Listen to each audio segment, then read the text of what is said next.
السلام عليكم حبيباتي متابعاتي الغاليات، يا رب تكونون بخير وصحة وعافية وتشوفون هذا الفيديو. الله ينطيكم راحة البال ويرزقكم بالرزق الحلال. طبعا سويت ثواب بسيط حلاوة شكليتية وحبيت أشارككم به، إن شاء الله تشوفون الفيديو وتجربوها وتعجبكم. هنا عندنا كوب من الطحين.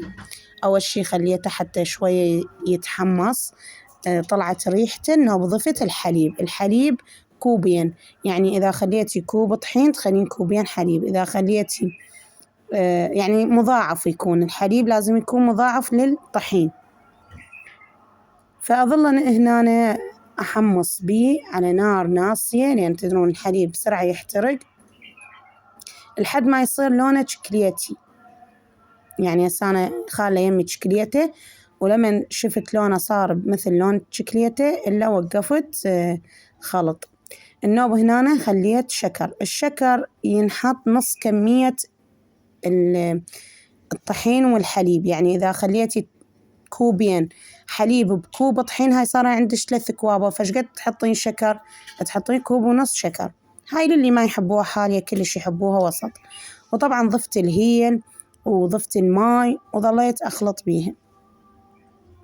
أوكي حبيباتي، طبعا أنا هنا ما بين بالتصوير شنو حطيت، فحطيت هنا شكليت. عندي شكليت، أي وحدة عندكم عندها شكليت يابس تستفاد من عنده، تخليه للحلاوة شكليتية، ينطيها طعم كلش طيب.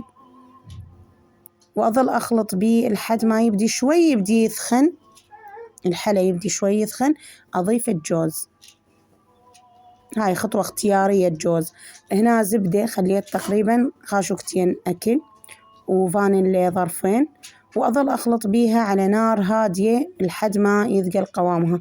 طبعا هسه هذا قوامها، من راح تبرد راح يصير بعد أثقل من هيجي. يعني ما عليكم بالقوام مالته، عبالكم سائل، لا راح يثقل بعدين من يبرد.